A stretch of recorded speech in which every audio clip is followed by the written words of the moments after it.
पिछले कड़ी में हम ये जान चुके हैं कि एक मेल और फीमेल गैमेट का फर्टिलाइजेशन कैसे होता है प्लांट्स में, स्पेशली उन प्लांट्स में जिनमें फूल होते हैं, जिन्हें एंजियोस्पर्म प्लांट भी कहते हैं। अब चलिए ये जानते हैं कि फर्टिलाइजेशन के बाद जब इसी फूल में मेल और फीमेल गैमेट्स का फर्टिलाइजेशन हो जाता है तो फल का निर्माण कैसे होता है और उसी फल के अंदर बीज का निर्माण कैसे होता है। अब देखिए, एक फूल में होता है उसका अंडाशय जिसे ओवरी कहते हैं, उसी के अंदर ही छोटे छोटे कई सारे ओव्यूल्स होते हैं। पोलन ट्यूब के थ्रू जब मेल गैमेट फर्टिलाइज करने आता है एग को, तो किसी एक ओव्यूल में ही जाकर अपने मेल गैमेट्स को, जो कि 2 होते हैं संख्या में, उसे रिलीज करता है। ओव्यूल्स कई सारे हो सकते हैं संख्या में एक ओवरी के अंदर, और इसी ओवरी के ओव्यूल के अंदर ही एग होता है फीमेल गैमेट। पिछले कड़ी में मैंने आपको ये बताया था कि एक ओव्यूल के एम्ब्रियो सैक में इसके बीच में 2 पोलर न्यूक्लियाई से एक मेल गैमेट आकर फ्यूज हो जाता है और आगे चलकर ये एंडोस्पर्म के टिश्यू का निर्माण करता है बीज के अंदर। वही जो मेल गैमेट एग से फ्यूज होता है वो बीज का एम्ब्रियो बना लेते हैं, और ये जो एंडोस्पर्मिक टिश्यू बना है पोलर न्यूक्लियाई के फ्यूजन से, वो इस बीज को पोषण देने का काम करता है। देखिए, फर्टिलाइजेशन के बाद क्या होता है। जैसे ही फर्टिलाइजेशन हुआ, कुछ पोस्ट फर्टिलाइजेशन डेवलपमेंट देखने को मिलता है। सबसे पहले तो ये जो फूल की कैलिक्स वगैरह, पत्तियां वगैरह है, वो झड़ना शुरू हो जाती हैं, और ये जो ओवरी है वो फल का रूप लेने लगता है। जो हम फल खाते हैं, जैसे आम का जो हम गूदा खाते हैं या फिर अमरूद का जो गूदा खाते हैं, वो सब, वो जो मांसल भाग है वो इसी ओवरी का पार्ट होता है। और ये जो ओवरी के अंदर ओव्यूल थे जिसमें मेल गैमेट आकर फ्यूज हुआ है, जिसमें पोलर न्यूक्लियाई और एग थे, वो बीज में बदल जाता है। बीज में भी, बीज के अंदर 2 भाग होते हैं एम्ब्रियो के, जो आगे चलकर नए पेड़ को बनाता है, जो कि मेल गैमेट और एग के फ्यूजन से बनता है। और जो बीच में पोलर न्यूक्लियाई था, जो 2 पोलर न्यूक्लियाई थे, उससे जो मेल गैमेट आकर फ्यूज हुआ है, उससे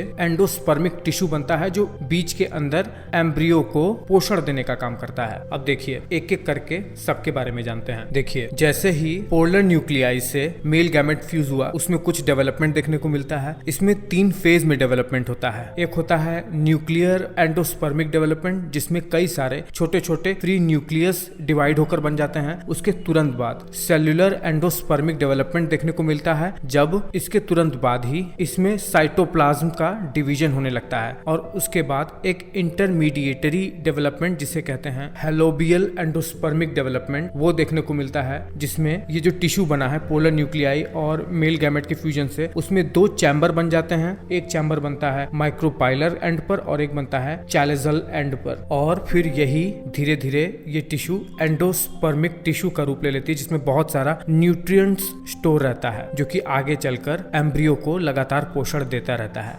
देखिए, जब बीज का एंडोस्पर्म कुछ सर्टेन अमाउंट में डेवलप हो जाता है, तब इसी बीज के अंदर उसका सबसे इम्पोर्टेंट भाग एम्ब्रियो भी डेवलप होना शुरू हो जाता है।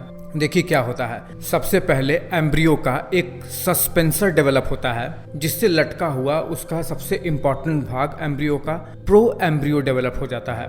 यही एम्ब्रियो आगे चलकर बहुत ही इम्पोर्टेंट, अपने जेनेटिक के आधार पर डाइकोटिलीडन या फिर मोनोकोटिलीडन सीड में डेवलप हो जाता है, और बीज बोने पर यही एम्ब्रियो पेड़ भी बनता है। देखिए होता क्या है, ये प्रो एम्ब्रियो में दरअसल माइटोटिक डिवीजन होता है, और इसमें सबसे पहले हाइपोकॉटिल और एपिकॉटिल नाम की संरचना विकसित होती है।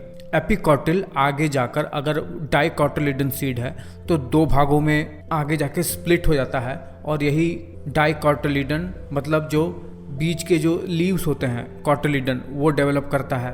और इसी एपिकॉटिलीडन के बिल्कुल पीक पर एक संरचना होती है प्ल्यूम्यूल की, जो कि आगे किसी भी पेड़ पौधे का शूट सिस्टम, तना, पत्तियां वगैरह ये सब डेवलप करती हैं। और ये जो हाइपोकॉटिल होता है, ये बीज को बोने पर उसके जड़ का सिस्टम यानी रूट सिस्टम को डेवलप करते हैं। इसके एंड पर रेडिकल नाम की एक संरचना होती है, जो कि आगे लगातार बढ़ती ही रहती है।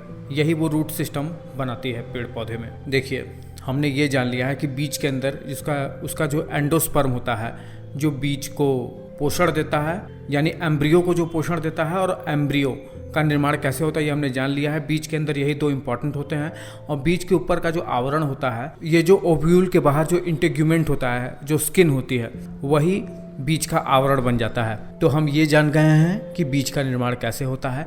अब थोड़ा सा एक बहुत ही छोटा सा ओवरव्यू ले लेते हैं कि फल का निर्माण कैसे होता है। अब देखिए, जैसे ही सीड का निर्माण होना शुरू हो जाता है उसके तुरंत बाद, पहले नहीं उसके बाद, पौधे में से ऐसे हार्मोन्स निकलने लगते हैं जैसे ऑक्सिन्स और गिबरेलिन्स जैसे, जो प्रमोट करते हैं ओवरी को फ्रूट के रूप में डेवलप होने के लिए। मैंने बताया था जैसे ही फर्टिलाइजेशन होता है फूल की कैलिक्स, उसकी पंखुड़ियाँ, ये सब झड़ जाती हैं और जो ओवरी है, ओवरी के अंदर जो ओव्यूल है उसमें तो बीज का निर्माण होने लगता है और जो ओवरी है वो अब धीरे धीरे फूल कर उसमें, उसको साधारण भाषा में कहें तो उसका जो मांसल पार्ट है वो बढ़ने लगता है और वो धीरे धीरे फल का निर्माण करने लगता है। ये जो ओवरी का पार्ट है जो कि फ्रूट का पार्ट है, जिसके अंदर बीज होता है, या कहिए बीज के ऊपर का जो मांसल भाग है उसे पेरिकार्प कहते हैं। इसी को ही हम खाते हैं। पैरेन्काइमल सेल से बना हुआ होता है मेजॉरिटी लेवल पे। ये जो पेरिकार्प है ये भी 3 लेयर से मिलकर बनी हुई होती है। बाहर का वो जो इसका छिलका वाला लेयर जिसे एपिकार्प कहते हैं, ये भी मेनली पैरेन्काइमल सेल से ही बनी हुई होती है। थोड़ा बहुत इसमें कॉलनकाइमल सेल भी होती है। और अगर फ्रूट ग्रीन है तो इसमें फोटोसिंथेसिस भी होता है। इसके अंदर जो मांसल वाला भाग होता है इसे कहते हैं मीजोकार्प। मीजोकार्प जो होता है वो भी पैरेन्काइमल सेल से बना हुआ होता है। इसे ही हम खाते हैं। जब फल पक जाता है तो यही पैरेन्काइमल सेल में जो स्टार्च होते हैं वो शुगर में कन्वर्ट हो जाते हैं, एसिड कम हो जाता है और हम मीठे मीठे फल को खा पाते हैं। यही है वो मीजोकार्प की लेयर, सबसे मोटी लेयर। और इसके अंदर होता है एंडोकार्प की लेयर, पेरिकार्प का, जो कि सबसे सख्त होता है, जिसमें थोड़ी मात्रा में स्क्लेरेनकाइमल सेल भी होती है जो इसे कठोर बनाती है। इसका काम होता है बीज को बाहर से एक आवरण के रूप में ढके रहना। तो ऐसे होता है फल का निर्माण और उसके अंदर बीज का निर्माण। अब थोड़ा सा हम ये जान लेते हैं कि ये जो फल हैं ये कितने टाइप्स के होते हैं। डायरेक्टली बताते हैं आपको।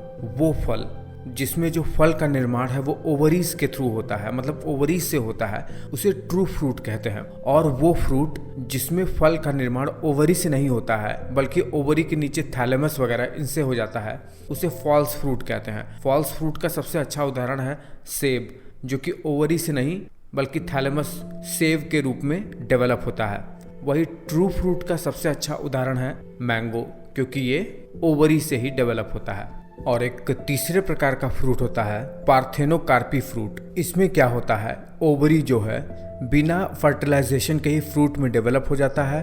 और ऐसा होता है हार्मोन के सिग्नल की वजह से। ऑक्सिन और जिबरेलिन हार्मोन्स सिग्नल देते हैं ओवरीज को बिना किसी फर्टिलाइजेशन के ही फ्रूट में डेवलप हो जाने के लिए। ऐसा आर्टिफिशियल भी किया जा सकता है। और पार्थेनोकार्पी जो फ्रूट है, जो कि तीसरे प्रकार का फ्रूट है, उसका सबसे अच्छा उदाहरण है केला। केला विदाउट फर्टिलाइज ही फ्रूट में डेवलप हो जाता है। अब एक छोटा सा ओवरव्यू ले लेते हैं कि फ्रूट्स का क्लासिफिकेशन कैसे किया गया है। देखिए, फ्रूट का जो क्लासिफिकेशन है वो based of number of ovaries के आधार पर सबसे ज़्यादा किया जाता है, जिसमें पहले नंबर पर होता है सिंपल फ्रूट, जिसमें फूल में केवल एक ही ओवरी होती है और उसी से ही फल का निर्माण होता है, जैसे मैंगो हो गया। दूसरा होता है एग्रीगेट फ्रूट, जिसमें एक ही फूल में कई सारी ओवरीज होती हैं और उससे फल बनता है, जैसे स्ट्रॉबेरी और रास्पबेरी जैसे फ्रूट। और तीसरा होता है मल्टीपल फ्रूट्स, जिसमें एक जो फल है वो कई सारे फूलों के ओवरी से मिलकर बनता है। इतना काफ़ी है। अगले कड़ी में हम बीज के बारे में ढंग से जानेंगे कि कैसे वो जर्मिनेट होता है।